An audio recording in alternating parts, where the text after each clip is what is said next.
Imagine having so much cash that you literally do not have enough floor space to walk.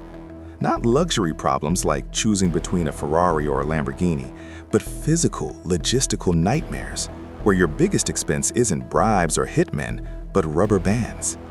In the mid-1980s, the Medellin cartel was supplying 80% of the world's cocaine, bringing in an estimated $420 million every single week.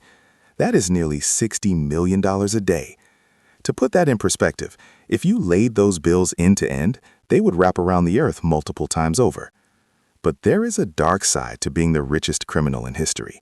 It's a side that usually stays hidden in the shadows of accounting ledgers and damp basement walls. This is the story of how Pablo Escobar, a man who could buy entire governments, lost over $2 billion to an enemy he couldn't shoot, couldn't bribe, and couldn't outrun. A literal army of rats. To understand how you lose $2 billion to rodents, you first have to understand the sheer, terrifying scale of the Medellin cartel's operations.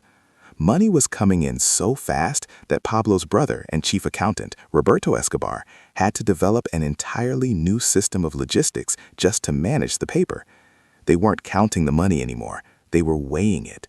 If a stack of $100 bills weighed a certain amount, they knew roughly how many millions were there. But counting it was only the first hurdle. The second hurdle was storage.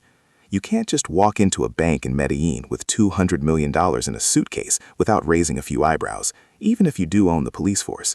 So the cartel began to stash the cash. They used dilapidated warehouses, hidden compartments in the walls of safe houses, and most famously, they buried it in the Colombian countryside. They called these stashes caletas. For years, these caletas were the backbone of the Escobar empire. But as the money sat in these damp, dark, and poorly ventilating hiding spots, it began to attract unwanted attention. Now, you might think the biggest threat to a drug lord's fortune would be the DEA or a rival cartel, but the reality was far more mundane. It was the Colombian humidity and the local wildlife. When you pack millions of dollars into plastic bags and shove them into a hole in the ground or behind a false wall in a warehouse, you are creating the perfect environment for rot. And where there is rot and shelter, there are rats. Roberto Escobar later wrote in his memoirs that they had to write off 10% of their wealth every single year. Let that number sink in, 10%. Based on their estimated earnings, that was roughly $2.1 billion annually. Why? Because the rats were literally eating the money.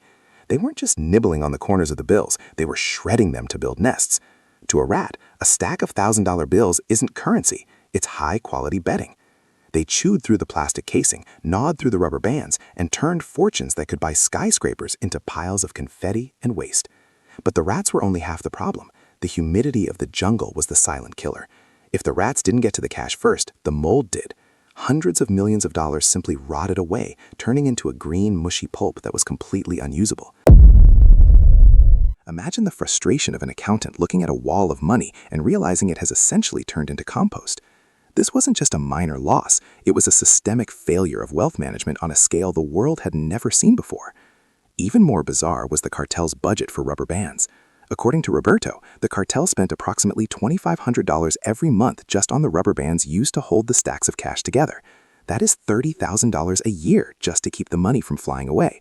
It sounds like a joke, but when you are dealing with that volume of physical paper, the small things become massive overhead.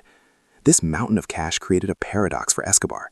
He was one of the wealthiest men on the planet, yet he was constantly struggling with what to do with the physical manifestation of that wealth. He had so much money that he began to treat it as disposable. There's a famous story from when Escobar was on the run with his family in the mountains. His daughter Manuela began to suffer from hypothermia.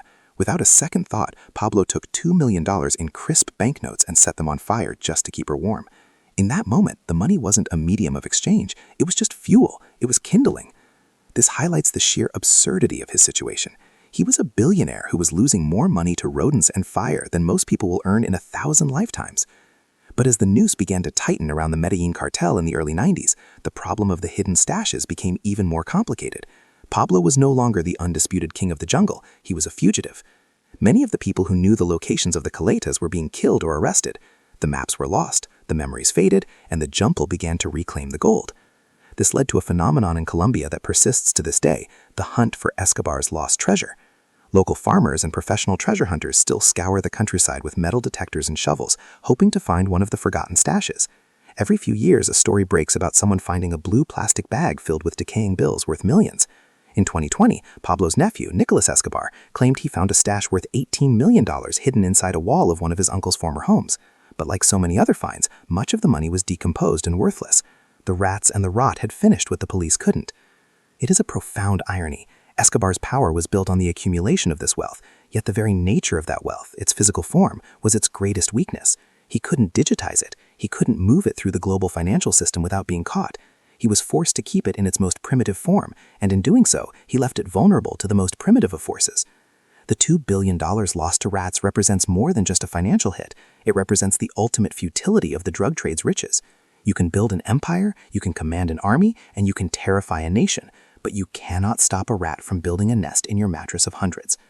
This loss also speaks to the sheer chaos of the cartel's inner workings.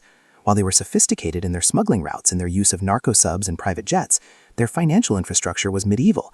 They were literally burying their gold in the ground like pirates.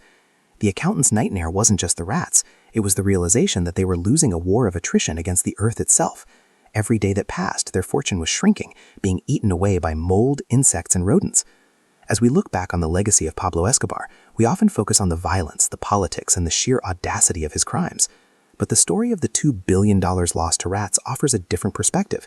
It's a glimpse into the logistical madness of being a multi-billionaire criminal. It shows that even at the height of his power, Escobar was powerless against the simplest elements of nature.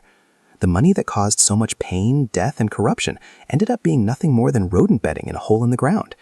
It serves as a reminder that no matter how much you accumulate, if you can't protect it from the smallest of creatures, was it ever really yours to begin with? The billions of dollars that were chewed up and spat out by Colombian rats are a testament to the absurdity of the narco wealth era. It was a time when money lost its meaning because there was simply too much of it to value.